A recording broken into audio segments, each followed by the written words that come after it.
आतापर्यंत काय गोट्या खेळत होता का? अरे हे फोटो काय बावड लोक आहेत का? नाही नाही सर, ही काय वेडी लोक आहेत का? खिशात काढ, हात काढा रे. लय शहाणा काम करतोय तू इथं. मिजाज खोर तू बनू नको, तुला सांगतोय. या लोकांनी दाखवलेलं काम हे आमच्याकडे आलेले, हे खराब क्वालिटीचं झाले. हा तुमच्या बापाचा पैसा नाही, हा लोकांचा पैसा आहे. तू कुठलाही असशील इथं यांना राहायचे. त्यामुळे हे खराब कामं आहेत म्हणजे आहेत, ह्या लोकांनी दाखवलेली आहेत. उद्या बघतो करतो. तुमचे पराक्रम आम्हाला माहिती आहे, तुझ्या अधिकाऱ्याचे पण माहिती आहेत. दादा आत्ता असं परिस्थिती निर्माण झाली, मी जिथं राहतोय त्या परिसरामध्ये 20-25 घर आहेत. आत्ता पावसाचं पाणी त्या सर्व घरामध्ये शिरलंय. नगर परिषदेला मी बऱ्याच वेळेस विनंती केली, अर्ज दिलेत, परंतु हा प्रश्न नगर परिषदेने सोडला नाही. काय जे वरचं मार्केटमधून येणारं पाणी जे आहे ते आता आमच्या 20-25 जणांच्या घरामध्ये शिरलंय मराठी शाळेच्या पाठीमागं.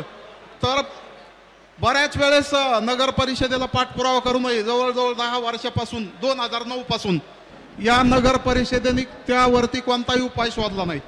वरून जे येणारं पाणी नॅशनल हायवे जो झालाय त्या गटरात जात नाही का पाणी? आणि आत्ताची अशी परिस्थिती आहे, जर नगर परिषदेचा माणूस किंवा त्याचे व्हिडिओ आणलेत मी, अशी परिस्थिती निर्माण झाली की जवळजवळ 20-25 जणांना त्या घरामध्ये जाता येत नाही. आत्ताची परिस्थिती. शिवसाहेब, आपल्या बंदिस्त गटाचं काम कुठून आले आता? याच्यावरती नगर परिषदेने फक्त घरपट्टी नळपट्टी गोळा करायला कर्मचारी येतात. नाही, आपलं जे आता नवीन गटरचं काम 77-78 कोटीचं केलंय. ह्यांची अडचण ह्याच्यामुळे झाली दादा.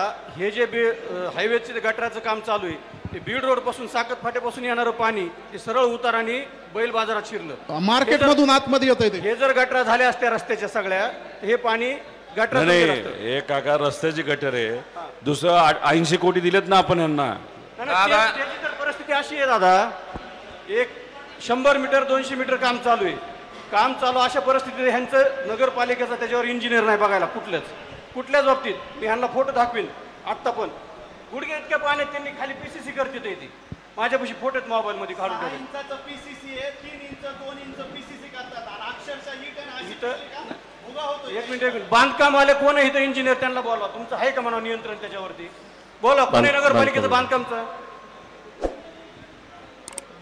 एक तुम्ही समजून घ्या, आणि पिण्याच्या पाण्याची योजना ही आता आपल्या शहरामध्ये सुरू आहे. गटरच्या बाबतीत सरळ नगर परिषद जामखेडली काही कॉन्ट्रॅक्टरला हाताशी धरून कॉन्ट्रॅक्ट मॅनेज केले आणि ते कॉन्ट्रॅक्ट अशा व्यक्तीला दिले की त्याचं आणि गटर योजनेचं वर्षोनवर्ष काही घेर देणं नाही. इतक्या चुकीच्या व्यक्तीला काम दिलेलं आहे, त्याला काही कळत नाही गटर काय असतं. त्याच्यामध्ये तुम्हाला मी विनंती करतो, हा 80 कोटी निधी आज तुम्हाला दिलाय. हे असलं फटीचर काम जर कॉन्ट्रॅक्टर करत असेल, तुमच्या भागात करत असेल, आज हे काम झालं तर 40 वर्ष तुम्हाला नवीन तिथं काम करता येणार नाही. मग कृपा करून असलं फालतू काम जर तिथं शहरामध्ये सुरू असेल तर ते तिथल्या तिथं तुम्ही सर्वांनी थांबवा. आणि तिथं जर कुठला कॉन्ट्रॅक्टर आला नाही तर अधिकारी आला, त्याचं काय करायचं ते आपण बघू. बोगसच आहे तो, मॅनेज करून आलाय, त्याने कॉन्ट्रॅक्ट मॅनेज केलेला आहे, त्याला कुठलाही अनुभव नाही. आणि या बाबतीतली आम्ही वरच्या लेवलला एन्क्वायरी लावलेली आहे.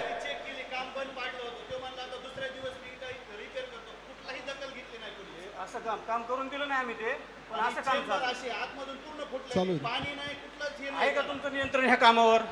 कोण आहे ह्याच्यावर बघायला? सुपरवायझर तुमचा कोण होता तिथं? आपलं आपण कन्सल्टंट पण नेमलेले आहे आणि कंटिन्युअस कन्सल्टंटचे 2 माणसं आपण काम, जे तुम्ही जे फोटो घेतला त्याच्यानंतर ते रिपेअर करून सगळं केलेलं आहे. आणि त्याबद्दल तुम्ही कोणताही आता चेंबर बघू शकता, तुम्हाला असं कोणतीही परिस्थिती तर भेटणार नाही. आपले कन्सल्टंटचे 2 माणसं कंटिन्युअस मॉनिटरिंग करत आहेत. हो बघा, एक मिनिट थांबा साहेब, हा फोटो काय दुसऱ्याच्या कामाचा नाही, तुमच्या ड्रेनेज लाईनचाच आहे. हा आम्ही काय बोलत नाही. तुमचा सुपरवायझर ह्याच्यावर आहे का कामावर? तुमचं असतं तर एवढ्या पाण्यात काम करून दिलं असतं का तुम्ही? कन्सल्टंटचे 2 तुम्ही काम करून दिलं असतं का? तुम्ही काम करून दिलं असतं का? आपण तसं खराब काम तुम्ही तुमचं काम करून बदल्या करून जाता. पुढच्या येणाऱ्या 30 ते 35 वर्ष इथं परत ड्रेनेज लाईन होणार नाही. तुमचं आहे का ह्याच्यावर सुपरवायझर कुणी? हा सुपरवायझर आहे दाखवा ना कुठे मग. आता तुम्ही कधीचा फोटो घालते ते चेंबर एकदा आपण जाऊन दोघं पाहू, सकाळी या आपण दोघं जाऊन पाहू तुमचं जे अडचण आहे हे आतापर्यंत काय गोट्या खेळत होता का? अरे हे फोटो काय बावड लोक आहेत का? नाही नाही सर, ही काय वेडी लोक आहेत का? खिशात काढ, हात काढ आधी. लय शहाणा काम करतोय तू इथं. मिजाज खोर तू बनू नको, तुला सांगतोय. या लोकांनी दाखवलेलं काम हे आमच्याकडे आलेलं आहे, हे खराब क्वालिटीचं झाले. हा तुमच्या बापाचा पैसा नाही, हा लोकांचा पैसा आहे. तू कुठलाही असशील इथं यांना राहायचे. त्यामुळे हे खराब कामं आहेत म्हणजे आहेत, ह्या लोकांनी दाखवलेली आहेत. उद्या बघतो करतो, तुमचे पराक्रम आम्हाला माहिती आहे, तुझ्या अधिकाऱ्याचे पण माहिती आहेत. त्यामुळे अशा खराब क्वालिटीचं काम कुठलाही कन्सल्टंट तू लावला असला तरी ते चांगल्याच क्वालिटीचं काम झालं पाहिजे हे बघण्याची जबाबदारी तुमची आहे. जास्त अहंकार हाती तू दाखवू नको. उद्या ही माणसं पिसाळली ना, तुला फिरता येणार नाही इकडं. हे असले काम चुकार असतील ना, डायरेक्ट शेण थापा यांच्याची.